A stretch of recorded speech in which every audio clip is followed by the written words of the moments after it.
அனைவருக்கும் வணக்கம். Welcome to Shan master academy. Shan master அகாடமியில் இன்னைக்கு நம்ம இங்கிலீஷ் பேசிக் கிராமரில் டிகிரிஸ் ஆஃப் கம்பேரிசன் பார்க்க போகிறோம். என்னது டிகிரிஸ் ஆஃப் கம்பேரிசன்? என்ன டிகிரிஸ் ஆஃப் கம்பேரிசன் பார்க்க போகிறோம் அப்படின்னு கேட்டிங்கன்னா, positive and comparative. English basic கிராமரில் டிகிரிஸ் ஆஃப் கம்பேரிசனில் பாசிட்டிவ் அண்ட் கம்பேரிட்டிவ் இன்னைக்கு பார்க்க போகிறோம். ஓகேங்களா? ஃபர்ஸ்ட்டு பார்க்கறதுக்கு முன்னாடி அட்ஜெக்டிவ் அப்படின்னா என்ன அப்படின்னு தெரிஞ்சுக்கணும். அட்ஜெக்டிவ் அப்படின்னா என்னன்னா, அப்ஜெக்டிவ் அப்படிங்கிறது, இந்த வேர்ட் அட்ஜெக்டிவ் அப்படிங்கிறது, this word describes about noun R pronoun. அதாவது ஒரு நவுன் இருக்குதுன்னா, இல்ல பெயர் சொல்லோ இல்ல பிரதி பெயர் சொல் அப்படின்னு சொல்லுவோம் ப்ரோனவுன்ட்டு. இருந்ததுன்னா அதை பத்தி சொல்றது. ஃபார் எக்ஸாம்பிள், இப்போ ஏதோ ஒருத்தர் ராம் அப்படின்னு ஒருத்தர் இருக்காருன்னா, ராம பத்தி ஒரு பிரேவ், பயந்தவரா இருக்கிறாரா இல்ல பிரேவ் தைரியமா இருக்கிறாரா அப்படின்னு சொல்றது, அவரை பத்தி சொல்றது.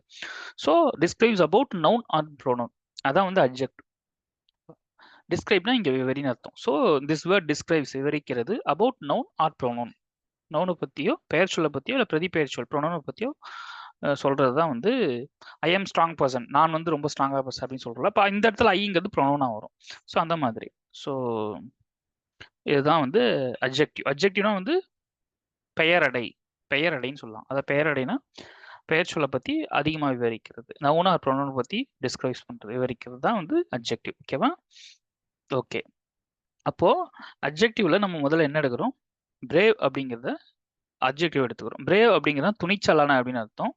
இது வந்து பாசிட்டிவ் சென்டென்ஸ். இதே வந்து கம்பேரிட்டிவ் சென்டென்ஸை சொல்ற போது இப்போ பிரேவர் அப்படின்னு யூஸ் பண்றோம். Brave, bravery. ஓகேங்களா? இதை ஞாபகம் வச்சுக்கோங்க. ஸோ பாசிட்டிவ் சென்டென்ஸ் அப்படின்போது நேர்மறை வாக்கியம். பாசிட்டிவ் சென்டென்ஸ்னா பாசிட்டிவ்னால நேர்மறை தானே. ஸோ நேர்மறை வாக்கியம். எக்ஸாம்பிள், அதை எடுத்துக்காட்டு பார்த்தீங்கன்னா, Ram is as brave as Lakshman. இங்க நம்ம ஆல்ரெடி சொல்லியிருக்கிறோம், ஆஸ்ங்கிறது ப்ரிப்போசிஷனு. ஆஸ்னாக்கா ஆல், ஆக, போல், பொழுது அப்படின்னு 4 அர்த்தம் ஆல்ரெடி ப்ரிப்போசிஷன் சொல்லும்போது சொல்லிப்போம். ஆல், ஆக, போல, பொழுது. அப்ப ஆக அப்படின்னாக்கா லக்ஷ்மண், ஆக, போல, பொழுதுனாக்கா போல எடுத்துக்கலாம். லக்ஷ்மண போல பிரேவாக, பிரேவ்னாக்கா தைரியமாக, லக்ஷ்மண போல தைரியமாக. இந்த இடத்துல ஆக அப்படிங்கிற அர்த்தம் வருது ஆஸ், இந்த இடத்துல போல வருது லக்ஷ்மண போல. ஓகேவா? அதான் ஆஸ்க்கு வந்து 4 மீனிங் வரும். ஆல், ஆக, போல, பொழுது அப்படின்னு ஒரு 4 அர்த்தம் தரும் ஆஸ். ஓகேங்களா? இந்த இடத்துல வந்து பொழுது, இந்த இடத்துல வந்து ஆக அப்படின்ற அர்த்தத்தில் வருது. இப்போ Ram is as brave as Lakshman. Lakshmana போல பிரேவ் தைரியசாலியாக ஆக இருக்கிறார். ஈஸ்னா இருக்கிறார். ராமன் இருக்கிறார் லக்ஷ்மண போல தைரியசாலியாக. ஓகேவா? ப்ரிப்போஷனலா என்ன, இப்போ எப்படி நம்ம ஈச் அண்ட் எவ்ரி வேர்டும் வந்து பிரித்து தமிழ் அர்த்தம் எடுக்கிறோம் அப்படின்னா, நீங்கள் இதுக்கு முன்னாடி இந்த எல்லா கிளாஸும் பார்த்துருந்தீங்கன்னா உங்களுக்கு புரிய வரும். நம்ம வெர்புக்கெலாம் கூட வந்து பிரித்து உடச்சி சொல்லியிருப்போம். டென்சஸ் எல்லாம் வந்து எத்தனை டென்ஸ் இருக்குது, எந்தெந்த டென்ஸில் எந்தெந்த வெர்ப் வரணும் அப்படின்ட்டு. இங்கே பார்த்தீங்கன்னா ஈஸ் வந்து சிம்பிள் ப்ரெசன்ட் டென்ஸ் வருது. ஓகேங்களா? So Ram is as brave as Lakshman. Lakshmana போலவே தைரியசாலியாக இருக்கிறார் ராம். இப்போ இதை வந்து தமிழ் அப்படியே மாற்றும்போது ராமர் இருக்கிறார் தைரியசாலியாக லக்ஷ்மணை போல, லக்ஷ்மணை போல இப்படி எழுதிருக்கேன். அதாவது அப்படியே லைனா எழுதிருக்கேன். ஸோ இதை மாற்றி சொல்லலாமா? ராமர் லக்ஷ்மணனை போல தைரியசாலியாக இருக்கிறார் அப்படின்னு சொல்லலாம். ராமன் லக்ஷ்மணனை போல தைரியசாலி இருக்கிறார், இல்ல ராமர் லக்ஷ்மணனை போலவே தைரியசாலி இருக்கிறார். ராமர் லக்ஷ்மணனை போலவே தைரியசாலி இருக்கிறார். அப்போ என்ன அர்த்தம்? Ram is as brave as லக்ஷ்மணாக்கா 2 பேரும் ஈக்குவலா இருக்காங்கன்னு அர்த்தம். அவரும் தைரியசாலியா இருக்காரு, லக்ஷ்மணும் தைரியசாலியா இருக்காரு. ஸோ ராம் லக்ஷ்மண் 2 பேருமே தைரியசாலியாக இருக்கிறாங்க, ஈக்குவலா இருக்காங்க அப்படின்னு அர்த்தம். இது 2 பேரும் அதிகமா பார்த்தீங்கன்னா 2 பேருமே அதிகம், 2 பேரும் ஈக்குவலா தான் இருக்காங்க.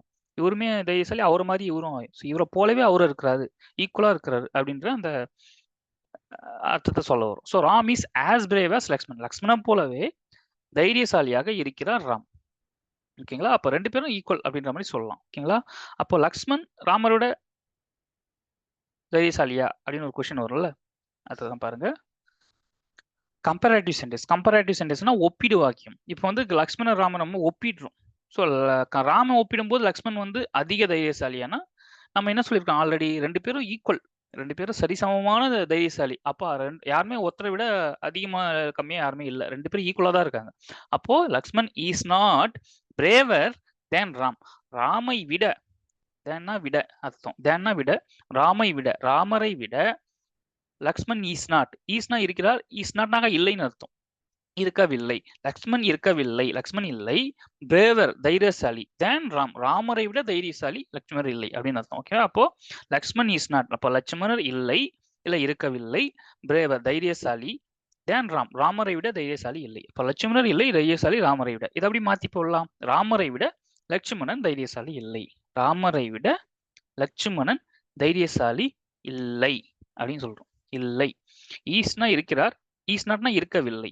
இருக்கவில்லைங்கிற ஸ்டார்டா இல்லைன்னு சொல்றோம். இப்போ ராமரை விட லட்சுமணன் தைரியசாலி இல்லை. ஓகேவா? அப்ப என்ன அர்த்தம்? அவரை விட அதிகமா இல்ல, 2 பேரும் ஈக்குவல்னு அர்த்தம். அந்த அர்த்தம் வந்துடுதுங்களா? So Ram is as brave as Lakshman correct தான். அதே மாதிரி Lakshman is not braver than ராமும் கரெக்ட் தான். இதை மாத்தியும் போடலாம். Ram is not braver than லக்ஷ்மணும் போடலாம். இங்கேயும் வந்து லக்ஷ்மண் இஸ் பிரேவ் ஆஸ் ராம்னும் போடலாம். ஏன்னா 2 பேரும் ஈக்குவல் தானே இருக்காங்க அதனால. ஸோ இங்க இன்னொன்னு கவனிக்க வேண்டியது, இங்க ஈஸ் இருக்கு, வெறும் ஈஸ்ன்னு இருக்கு. இங்க வந்து ஈஸ் நாட்னு மாறுது. முதல்ல பாசிட்டிவ் சென்டென்ஸ்ல பாசிட்டிவா சொல்லும்போது நெகட்டிவ் சென்டென்ஸ்ல அந்த ஈஸ்ங்கிறது ஈஸ் நாட்னு மாறுது. அதை கொஞ்சம் கவனிச்சுக்கோங்க. ஓகேங்களா? அடுத்து பார்க்கலாமா? பிரேவ்ங்கிறது தைரியம். அதே மாதிரி அப்ப லக்ஷ்மண் வந்து ராமை விட தைரியசாலி இல்லை. அப்போ ராமை விட அவர் வேற என்ன கம்பேர் பண்ணலாம்? ஒப்பீட்டு வாக்கியத்துல பாருங்க, அவர் கம்பேர் பண்றோம். லக்ஷ்மண் வந்து ராமரோட கம்பேர் பண்ணும்போது ராமர் வந்து அண்ணன், லக்ஷ்மண் வந்து தம்பி. ஸோ ராமர் வந்து எல்டர் பிரதர், லக்ஷ்மண் வந்து யங்கர் பிரதர். அப்போ ராமர் தான் பெரியவர், லக்ஷ்மண் சின்னவர். அப்போ Lakshman is younger than Ram.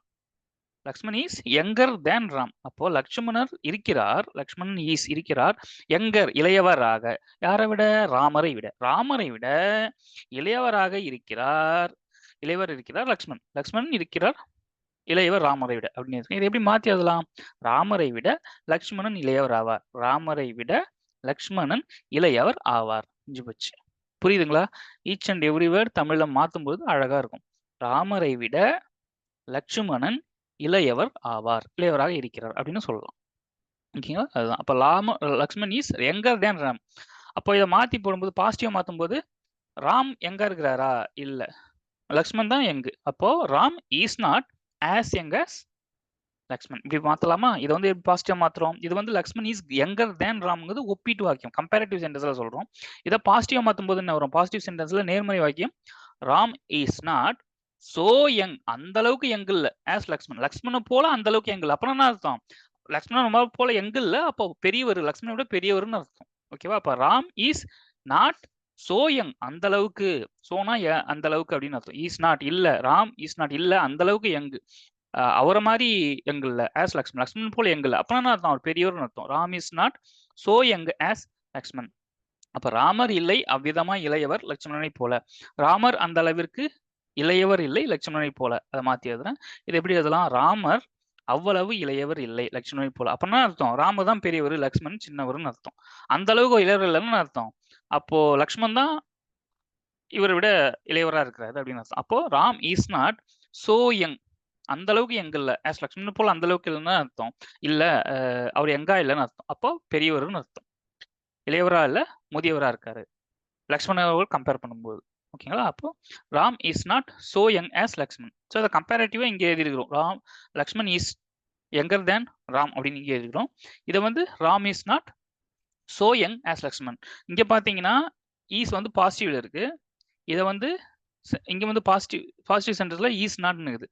அப்போ பார்க்கணும் இதுல, அதாவது கம்பேரேட்டிவ் சென்டென்ஸ் இப்போ ஈஸ்னு இருந்ததுனாக்கா பாசிட்டிவ் சென்டென்ஸ் மாற்றும் போது இஸ் நாட் மாறும். அதே மாதிரி இங்க ஈஸ் இருந்ததுனாக்கா அங்க இஸ் நாட் மாறும். அப்படியே வைஸ் வெர்சா, அங்க பாசிட்டிவ் வந்தா இங்க நெகட்டிவா மாறும், இங்க நெகட்டிவ் வந்தா அங்க பாசிட்டிவா மாறும். அந்த வெர்பு மட்டும் சொல்றோம். ஓகேங்களா? இதை வந்து நீங்க மாத்தியும் சொல்லலாம். லக்ஷ்மணத்துக்கு முன்னாடி போடலாம். லக்ஷ்மணத்துக்கு முன்னாடி போட்டு ராமத்துக்கு பின்னால் போட்டீங்கன்னா அர்த்தம் லக்ஷ்மண்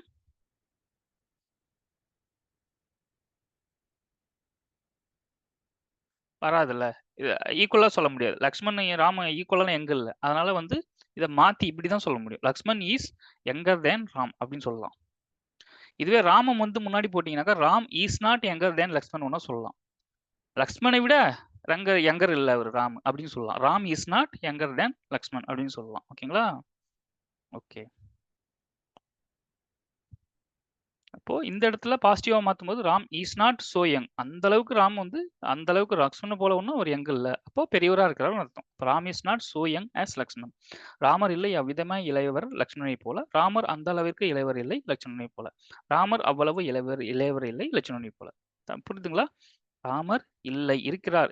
ராம் ஈஸ்னாக்கா இருக்கிறார். ஈஸ்னாக்கா இருக்கவில்லை. ராம் இருக்கவில்லை. சோ அந்த அளவுக்கு யங் இளையவராக ஆஸ் லக்ஷ்மணனை போல. லக்ஷ்மணனை போல அந்த அளவுக்கு இளையவராக ராம் இருக்கவில்லை. ஈச் அண்ட் எவ்ரி வேர்டும் தனித்தனியா பிரிச்சு ஒவ்வொரு வார்த்தையும் தனித்தனியா பிரிச்சு தமிழ் அர்த்தம் கூட உங்களுக்கு ஈஸியா இருக்கும். ஓகேவா? அடுத்து பார்க்கலாம். அடுத்து வந்து பாசிட்டிவ் சென்டென்ஸ் நேர்மறை வாக்கியம் எடுத்து வரும். Ram is as intelligent as Sita. சீதாவை போல புத்திசாலியாக ராம் இருக்கிறார். Ram is as intelligent as Sita. Ramar இருக்கிறார் புத்திசாலியாக சீதாவை போல. ராம் இருக்கிறார் புத்திசாலி ஆக சீதாவை போல. ஓகேங்களா? இந்த இடத்துல ஆஸ் வந்து போல அப்படிங்கிற அர்த்தம். இந்த இடத்துல ஆஸ் வந்து ஆக. எப்பவுமே ப்ரிப்போஷன் வந்து அது பின்னால் இருக்கிறது. புத்திசாலியாக சீதாவை போல. சீதாவை போல புத்திசாலியாக இருக்கிறார் ராம். பின்னால் வந்து அர்த்தம் எடுத்தீங்கன்னா சூப்பரா வரும். சீதாவை போல அறிவாளியாக இருக்கிறார் ராமர். ஓகேங்களா? அப்போ ராமர் இருக்கிறார் புத்திசாலியாக சீதாவை போல. ராமர் புத்திசாலியாக இருக்கிறார் சீதாவை போல. இதை எப்படி மாத்தி சொல்லலாம்? ராமர் சீதாவை போல புத்திசாலியாக இருக்கிறார். ராமர் சீதாவை போல புத்திசாலியாக இருக்கிறார். சோ இங்க ராமர் வந்து எப்படிப்பட்டவன புத்திசாலி அப்படிங்கிற அவரை பத்தி சொல்றதால இது வந்து அட்ஜெக்டிவ். புத்திசாலி இன்டெலிஜென்ட்ங்கிறது ஒரு அட்ஜெக்டிவ்னு சொல்லலாம். ஓகேங்களா? பெயரடை அப்படின்னு சொல்லலாம். So Ram is as intelligent as சீதாவை போலயே ராமரும் அறிவாளியாக இருக்கிறார். அப்போ சீதா வந்து ராமரோட அதிகமா இல்ல. 2 பேரும் ஈக்குவலா தான் இருக்கிறாங்க. யாரும் ஒருத்தரை மாத்தி இன்னொருத்தர் அதிகம்லாம் கிடையாது. அப்போ இது எப்படியும் சொல்லலாம். Sita is as intelligent as Rama அப்படின்னு சொல்லலாம். ஓகேவா? அதே மாதிரி இதை கம்பேரிட்டிவா மாத்துறோம். கம்பேரிட்டிவ் சென்டென்ஸ் ஒப்பிட்டு வாக்கியா மாற்றும் போது Sita is not more intelligent Rama. Correct தானே? ராமாவை விட மோர்னாக்கா அதிகம். அதிக புத்திசாலி இல்லை, இருக்கவில்லை சீதா. சீதா இருக்கவில்லை. சீதா இல்லை. அதிக புத்திசாலி, மோர் இன்டெலிஜென்ட், அதிக புத்திசாலி ராமரை விட. ராமரை விட சீதா அதிகம் இல்லை. அப்போ சீதா ராமரை விட அதிக புத்திசாலி இல்லை. சீதா ராமரை விட அதிக புத்திசாலி இல்லை. Sita is not more intelligent than Rama. ராமரை விட அதிக புத்திசாலி இல்லைன்னு வருது. புரியுதுங்களா? அப்புறம் என்ன அர்த்தம்? அதிகமா இல்லை, 2 பேரும் ஈக்குவலா தான் இருக்காங்கன்னு அர்த்தம். அப்போ Ram is as intelligent as சீதான்னு சொல்லலாம். இதே மாதிரி Sita is as intelligent as Rama அப்படின்னு சொல்லலாம். இது திருப்பி இது இங்கே போட்டுக்கலாம், இது இங்கே போட்டுக்கலாம். ஒரே மீனிங் தான் வரும். இதே மாதிரி இங்கேயும் போடலாம். ராம் இங்கே போடலாம், சீதா பின்னால் போடலாம். Ram is not more intelligent than Sita. Ram சீதாவை விட அதிக புத்திசாலி இல்லை. அப்போ 2 பேரும் ஈக்குவலா இருக்காங்கன்னு அர்த்தம். அந்த மீனிங் வந்துடுதுல. Sita is not more intelligent Rama. அதே மாதிரி Ram is not more intelligent Sita அப்படின்னு மாற்றி சொல்லிக்கலாம். தப்பு இல்லை. ஓகேங்களா? ரெண்டும் ஒரே மீனிங் தான்.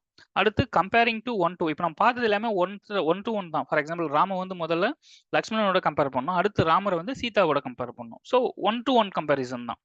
ஒன்று ராமரோட கம்பேர் பண்ணுறோம், இல்லை சீதாவோட கம்பேர் பண்ணுறோம். ஸோ கம்பேரிங் 1 to 1ல பாசிட்டிவ் வந்து Ram is as intelligent as Sita அப்படின்னு சொல்றோம். So Ram is as intelligent as Sita. சீதாவை போலவே அறிவாளியாக இருக்கிறார் ராம். இது பாசிட்டிவ்ல. இதை கம்பேரிட்டிவா மாத்தோம்னா இங்க வந்து பாசிட்டிவ் இருக்குது ஈஸ். அப்போ இங்க ஈஸ் நாட்னு மாறும். கம்பேரிட்டிவ் மாற்றும் போது அப்போ இங்க இது கீழே இந்த பக்கம் வந்துடணும். சீதா வந்து இங்க வந்துடணும்.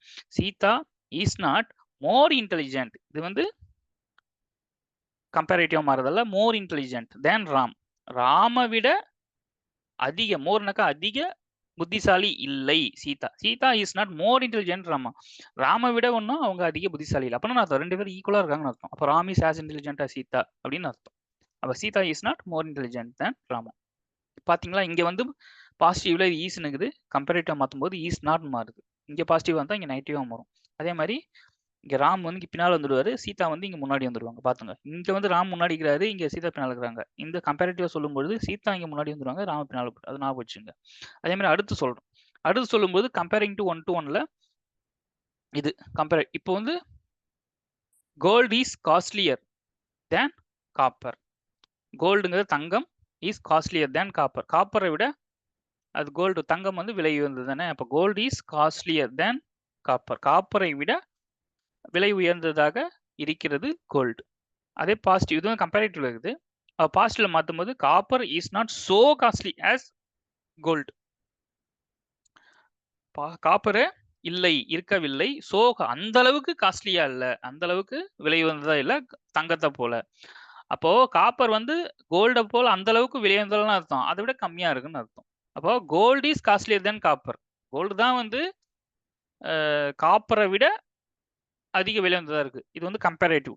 அதை பாசிட்டிவா மாத்தும்போது எப்படி மாத்துறோம்? காப்பரை முன்னாடி போட்டு is not, copper is not so அந்த அளவுக்கு காஸ்ட்லி ஆஸ் கோல்ட். கோல்ட போல அந்த அளவுக்கு அது காஸ்ட்லி இல்ல. அந்த அளவுக்கு விலை உயர்ந்ததா இல்ல அப்படின்னு சொல்ல புரியுதுங்களா? இங்க கம்பேரிட்டிவ்ல அது பாசிட்டிவா இருக்கும்போது பாசிட்டிவ் மாத்தும்போது அது இஸ் நாட் அப்படின்னு மாறிடும். அதுவே இங்க பாசிட்டிவா இருந்தனா பாசிட்டிவ் இங்க இருந்தனாக்கா கம்பேரிட்டிவ்ல இஸ் நாட் மாறும். இப்போ இங்க பாருங்க, இங்க வந்து பாசிட்டிவ்ல வந்து ராம் இஸ் பாசிட்டிவா இருக்கு, கம்பேரிட்டிவ்ல அது இஸ் நாட் மாறுது. இது இங்க அதே ஆப்போசிட். இங்க கம்பேரிட்டிவ்ல இங்க பாசிட்டிவா இருக்கு, பாசிட்டிவ்ல அது மாறுது, ஈஸா மாறுது. இது எப்படி சொல்லலாம்?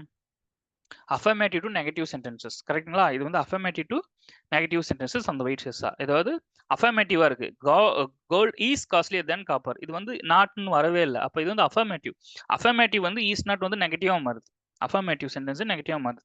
அதான் கம்பேரிட்டிவ்ல பாசிட்டிவா இருந்ததுனாக்கா ஓகே, அஃபர்மேட்டிவா இருந்ததுன்னா இங்க நெகட்டிவா மாறுது. அதே மாதிரி பாசிட்டிவ்ல அஃபர்மேட்டிவா இருந்ததுனாக்கா கம்பேரிட்டிவ்ல இந்த இடத்துல பார்த்தீங்கன்னாக்கா பாசிட்டிவ்ல அது அஃபர்மேட்டிவா இருக்கும், கம்பேரிட்டிவ்ல அது இஸ் நாட் நெகட்டிவா மாறுது. அஃபர்மேட்டிவ் நெகட்டிவா மாறணும். இதுக்கு அது அப்படியே வைஸ் வெர்சா. இங்க இருக்கும்போது அங்க மாறும், அங்க இருக்கும்போது இங்க மாறும், அந்த மாதிரி. So affirmative to negative sentences இதான் மெயினா ஞாபகம் வச்சுக்க வேண்டியது. Affirmative to negative sentences and vice versa. பாசிட்டிவும் கம்பேரிட்டிவ் மாற்றும் பொழுது அஃபர்மேட்டிவ் நெகட்டிவா மாற்றணும், நெகட்டிவ் அஃபர்மேட்டிவா மாற்றணும். பாசிட்டிவ் சென்டென்ஸ் கம்பேரிட்டிவ் சென்டென்ஸா மாற்றும்போது கம்பேரிட்டிவ் சென்டென்ஸை பாசிட்டிவ் சென்டென்ஸா மாற்றும். So affirmative to negative sentences and vice Versa. இன்னொன்று ஞாபகம் வச்சுக்க வேண்டியது, பாசிட்டிவ் சென்டென்ஸ்னா நம்ம ஆஸ் அப்படிங்கிற வந்திருக்கும். ஆஸ் குட் ஆஸ், இல்லை as brave as intelligent as அப்படின்னு நம்ம இங்கே யூஸ் பண்ணியிருப்போம். அதே மாதிரி ஸோ ஆஸ் வந்தாலும் அது பாசிட்டிவ் தான். கம்பேரிட்டிவ்ல தேன் அப்படிங்கிற வரும். கம்பேரிட்டிவ் சென்டென்ஸ்ல எப்பவுமே தேன் அப்படிங்கிறது வரும். இது வந்து நீங்க முக்கியமா கவனிக்க வேண்டியது. இதுக்கு பார்த்தீங்கன்னா எங்களே தெரியும். இங்கே copper is not so costly as gold. So as இங்கே வந்திருக்கு, ஸோ ஆஸ் இங்கே வந்திருக்கு, கம்பேரிட்டிவ்ங்கிறதுல தேன் வந்திருக்கு. அதே மாதிரி இங்கே ஆஸ் இன்டெலிஜென்ட் ஆஸ், பாசிட்டிவ்ங்கிறது ஆஸ் இன்டெலிஜென்ஸ், கம்பேரிட்டிவ்ங்கிறதால தேன் வந்திருக்கு. நல்லா பாருங்க. ஸோ அதை தான் இங்கே மென்ஷன் பண்ணியிருக்கிறேன். இது வந்து ஞாபகத்தில் வச்சுக்க வேண்டியது. Affirmative to negative sentences and vice versa. அஃபர்மேட்டிவாக இருந்தால் நெகட்டிவாக மாற்றும், நெகட்டிவாக இருந்தால் அஃபர்மேட்டிவ் மாற்றும். பாசிட்டிவ் சென்டென்ஸை கம்பேரிட்டிவ் சென்டென்ஸாக மாற்றும்போது அதே மாதிரி பாசிட்டிவ்க்கு வந்து ஆஸ் அப்படிங்கிற வரும். As intelligent as beauty as good அப்படி கூட சொல்லலாம். ஓகேங்களா? ஆஸ் குட் அது அதே அதே மாதிரி இது பார்த்தீங்கன்னா ஸோ காஸ்ட்லி ஆஸ் கோல்டு. இது வந்து பாசிட்டிவ்ல வரும். ஆஸ் வரும், ஆஸ் வரும், நடுப்புறல வெர்ப் வரும். அது வந்து பாசிட்டிவ் சென்டென்ஸ். கம்பேரிட்டிவ் சென்டென்ஸ்ல தேன் வரும். தேன் வந்தாலே அது கம்பேரிட்டிவ் சென்டென்ஸ். ரெண்டு கம்பேர் பண்றீங்க, ரெண்டு. இப்போ நம்ம பார்த்தது எல்லாமே 1 to 1 தான். ஒரு நபர் இன்னொரு நபரோட ஒப்பிடுறது தான். ஓகேங்களா? ஓகே, இது ஓகே. ஒரு கேள்வி ஏதாவது உங்களுக்கு எழும்பி இருக்கா பாருங்க. ஏன்னா இங்கெல்லாம் வந்து காஸ்ட்லி அப்படின்னு நீங்க போட்டுருவோம், காஸ்ட்லியர் போட்டுருவோம். அதாவது வேர்பு முடிகிற இடத்துல ஒரு இஆர் சேர்ப்போம். இங்கே ஒய்ங்கிறதுல ஐஇஆர் சேர்த்துருவோம். ஸோ காஸ்ட்லியர் மாதிரி இருக்கு. அதே மாதிரி இங்கே வந்து பார்த்தீங்கன்னா இன்டெலிஜென்ட்னா இங்கே மோர் இன்டெலிஜென்ட் போட்டுக்கிறோம். இது என்ன இது? அதே மாதிரி இங்கே பார்த்தீங்கன்னா யங் வந்து யங்கர்னு போட்டுக்கிறோம். யங்கர்னு போட்டுக்கிறோம். கரெக்டா? யங் பிரேவர் போட்டுக்கிறோம். பிரேவர், யங்கர், காஸ்ட்லியர் போட்டுக்கிறோம். ஆனால் இங்கே மட்டும் ஏன் மோர் இன்டெலிஜென்ட் போட்டுக்கிறோம்? இது என்ன? எதன் பொருட்டு இதை முடிவெடுக்கிறோம்? இங்கே மோர் போடணுமா இல்லை இஆர் சேர்க்கணுமாங்கிறது எதன் பொருட்டு முடிவெடுக்கிறோம்? யோசிச்சிங்களா? கொஸ்டின் யாருக்கா வந்திருக்குதா? ஏதாவது தெரிஞ்சதுன்னா அதை ஆன்சர் பண்ணுங்க. இல்லை தெரிய விரும்புகிறவங்க அடுத்த வீடியோக்காக வெயிட் பண்ணுங்க, அதில் ஆன்சர் பண்ணுறேன். Thank you so much. தொடர்ந்து இணைந்திருங்கள். தொடருவோம். லேர்னிங் ஜர்னியில் கற்றலில் தொடருவோம். மிக்க நன்றி. Thank you so much.